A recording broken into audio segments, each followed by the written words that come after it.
국민 여러분, 이것은 실제 상황입니다. 대한민국 상공에 북한 전투기가 침입했습니다. 일촉즉발의 상황에서 우리 공군은 요격할 준비까지 완료했는데요. 그런데 이때 북한 전투기가 우리 공군을 향해서 기체를 좌우로 흔드는 거예요. 갑자기 왜 그런 거예요? 안녕하세요. 스토리텔러 이혜성입니다. 그날 군대 이야기에 오신 것을 환영합니다. 라라라라라라라 heart. 안녕하세요. 트리플스 윤서연입니다.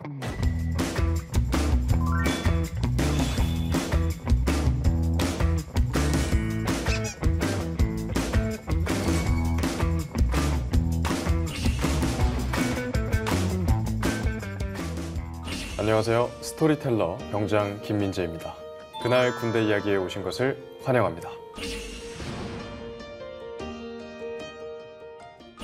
안녕하세요. 트로트 가수 김다연입니다. 반갑습니다. 양손을 머리에 붙여 모아서 하트를 쏩니다. 자꾸 쏩니다. 슬프게 하고 그대는 나를 사랑할 수 없나요? 나라와 나라 사이에는 경계가 있습니다. 이걸 국경이라고 하죠. 제가 이렇게 저와 서연 씨 사이에 벽을 세운다면 왜 그랬을 것 같아요? MC님의 영역을 침범하지 말라는 의미 아닌가요? 맞습니다. 아주 오래전부터 국경 사이의 장벽은 외부의 침입을 막는 용도로 사용됐어요. 그런데 2000년대에 들어서 그 용도가 조금 달라졌는데요. 불법 이민자와 난민자를 통제하고 테러를 방지하는 용도로 바뀌었습니다. 시간이 흐르면서 쓰임새는 조금 달라졌지만 국경 사이의 장벽은 여전히 외부의 위협으로부터 자국민을 보호하는 용도로 쓰이고 있습니다. 국가가 존재하는 이유 중에 하나가 국민을 보호하는 거라고 배웠어요. 맞습니다. 그런데 세계에서 거의 유일하게 장벽을 자기 주민들을 억압하고 가두는 용도로 사용하는 정권이 있죠. 혹시 어딘지 아시나요? 북한 정권 아닌가요? 맞습니다. 북한은 중국을 거쳐서 삼국으로 탈북하는 주민들을 막는 데 혈안이 되어 있는데요. 여기 이 지도를 보시면 북한과 중국이 맞닿은 접경이 무려 1,400km에 달하거든요. 북한은 이 방대한 지역에 이중 삼중으로 철책을 설치했어요. 삼중 철조망이 설치된 지역 중에서도 이 지역은 압록강을 사이에 두고 중국과 마주한 지역인데요. 주요 탈북 루트로 알려진 곳입니다. 놀랍게도 북한은 489km에 달하는 이 지역에 철조망을 비롯해서 장벽, 전기 울타리를 설치했다는 이야기가 전해지고 있어요. 와, 진짜 무섭네요. 우리가 가정에서 흔히 쓰는 전압이 220V잖아요. 네. 이 전기 철조망의 전압은 무려 3,300V에 이른다는 증언도 있습니다. 닿으면 목숨을 잃을 것 같은데 북한은 자기 주민들이 죽어도 상관없다는 건가요? 탈북을 시도하는 주민은 감전사고로 죽어도 무방하다는 의도로 해석할 수 있겠죠. 진짜 너무 무섭네요. 근데 더 소름 끼치는 건 고압의 전류가 흐르는 철조망뿐만 아니라 곳곳에 지뢰를 새로 묻었고 또 적외선 감시 카메라도 아주 촘촘하게 설치했다는 이야기도 전해진다는 겁니다. 탈북을 시도하는 주민들을 잡는데 온 신경이 집중된 것 같아요. 맞아요. 북한 정권 입장에서 탈북자들이 늘어나면 민심 이반 현상이 나타날 수 있죠.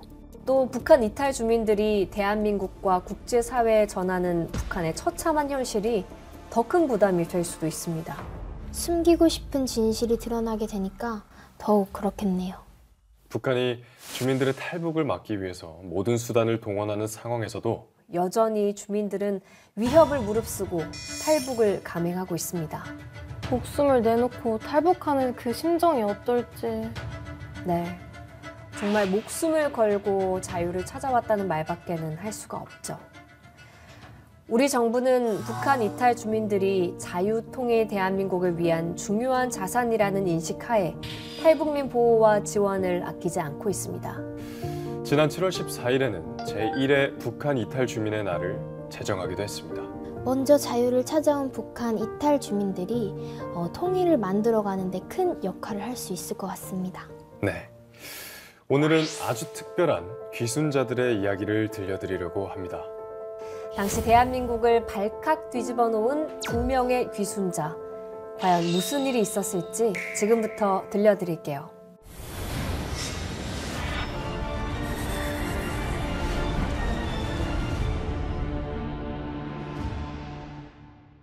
(1983년 2월 25일) 오전 10시 55분 별다른 일 없이 평화로운 아침이었는데요. 갑자기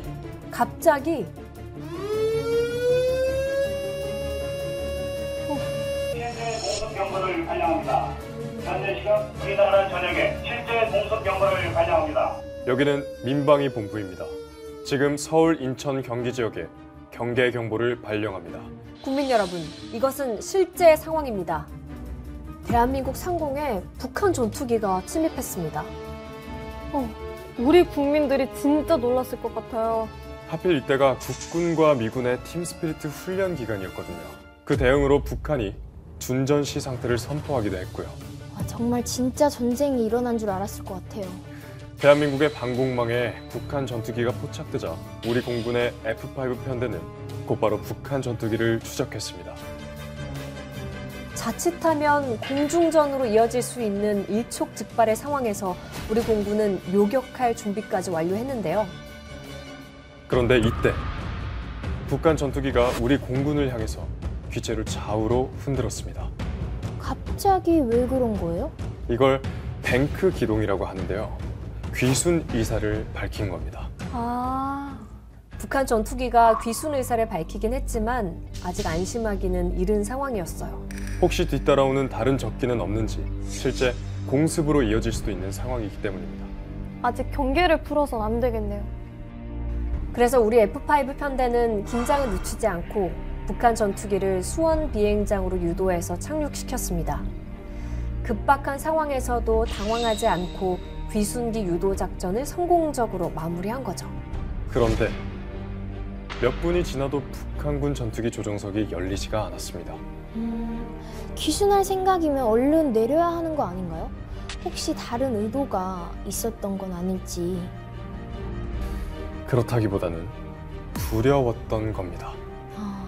북한에서 보낸 추적조가 나를 뒤쫓아오진 않았을까? 한국 공군이 공격하진 않을까? 이런 생각이 들었던 거죠. 그럴 수도 있겠네요. 몇 분이나 지났을까요? 북한 전투기의 조종석에서 흘러나온 첫 마디는 나 할 말 많습니다. 안심하십시오. 여기 대한민국은 안전한 곳입니다. 우리 공군이 이렇게 북한 조종사를 안심시키자 마침내 조종석 덮개가 열렸습니다. 기순자는 북한 공군 대위로 이름은 이웅평이었습니다. 11시 4분경 휴전선을 놓고 자유대안으로 미국 19 전투기 일대를 몰고 국계군 조종사 1명이 기순하여 왔습니다. 이웅평 대위의 기자회견은 충격적이었는데요. 북한이 전쟁을 준비하고 있다는 내용이었습니다. 지금 북에서는 당장 남에서 쳐들어온다고 이런 사상으로 다 주민들을 무장시키고 있습니다. 또 1950년 6.25 전쟁도 남에서 먼저 친 것으로 다 알고 있습니다. 이처럼 북에서는 지금 북침 교양을 대대적으로 벌이고 있습니다. 또한 이번에 2월 1일부터 준전 상태에 선포해가지고 모든 선전선동 수단들을 다 동원해가지고 전쟁을 주제로 하는 교양을 지내보겠습니다. 이웅평 대위는 북한 체제의 염증을 느껴서 귀순을 결심했다고 밝혔는데요. 같은 이유로 귀순을 결심한 북한 조종사가 한 명 더 있었습니다. 미국 체제는 사실 없어서 이남으로 항공기 이철수 대위는 북한에서 3급 국가 훈장을 비롯해 6차례에 걸쳐서 훈장과 메달을 받은 유능한 조종사였습니다. 왜 이런 엘리트 조종사가 목숨을 걸고 탈북을 감행했을까요? 1996년 5월 23일 이철수 대위는 오늘이 마지막이 될 수도 있다는 생각으로 비행 훈련을 준비하고 있었습니다. 탈북을 하다가 목숨을 잃을 수도 있다는 걸 염두에 두신 걸까요? 맞습니다. 이날은 이착륙 비행 훈련이 있던 날이었어요. 운이 좋았던 걸까요? 이철수 대위는 편대 중에 마지막으로 비행을 하게 됐는데요. 순식간에 편대에서 이탈한 이철수 대위는 서해 쪽으로 기술을 돌려서 빠른 속도로 남하하기 시작했습니다. 이철수 대위의 전투기를 포착한 대한민국 공군은 곧바로 초계 비행 중이던 F-16 2기를 급파했습니다. 이번에도 우리 공군이 출격해서 기순자를 도왔겠죠? 맞습니다. 이철수 대위의 전투기는 우리 공군의 귀순기 유도 작전에 따라서 무사히 수원 비행장에 착륙했습니다. 우리 공군이 또 든든하게 귀순을 도왔네요. 맞아요.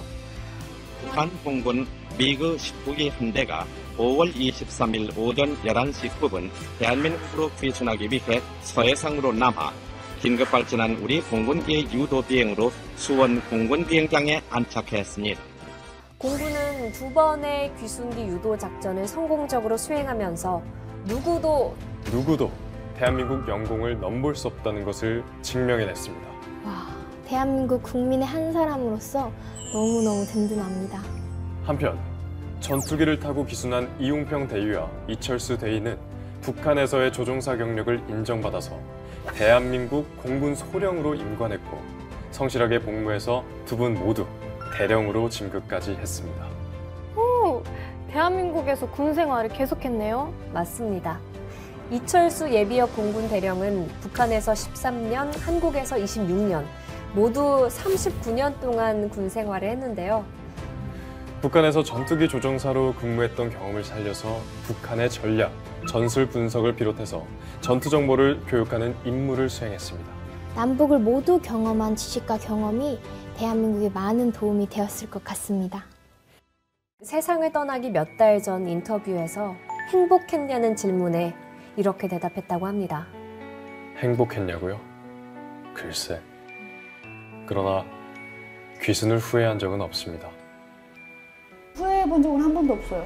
북한에서는 100가지를 못하고 한 가지 정도를 할 수 있었다면 한국에서는 100가지를 다 할 수가 있어요. 저한테는 굉장히 기회의 땅이고 충분히 목숨 걸 만한 가치가 있는 땅이다. 비교는 안 되지만 너무너무 만족스럽죠. 와서 보니까 북한은 거대한 감옥 같았어요. 저는 거기에 사는 2천만이 넘는 사람들은 아무런 자유가 없고 그리고 허락을 받아서 생활해야 되고 어떻게 보면 탈북이 아니라 탈출을 한 거죠.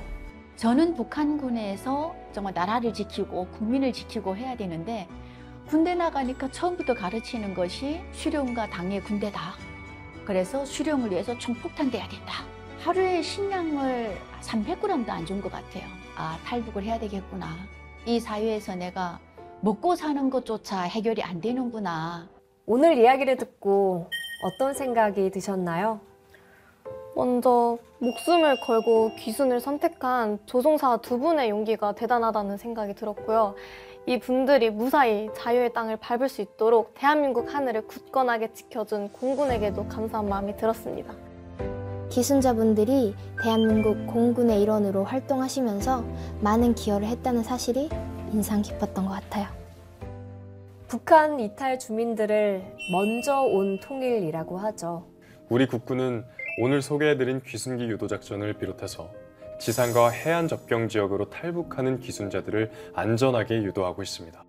지난 8월에는 육군 22사단과 해병 2사단에서 북한군과 북한 주민의 귀순 유도 작전을 완수하기도 했습니다. 우리나라 북한 이탈 주민까지 안전하게 지켜주는 국군이 정말 든든합니다. 우리 국군 장병들은 지금 이 시간에도 땅과 바다, 하늘에서 대한민국을 지키기 위해 불철주야 노력하고 있습니다. 따뜻한 격려와 진심 어린 응원을 부탁드리겠습니다.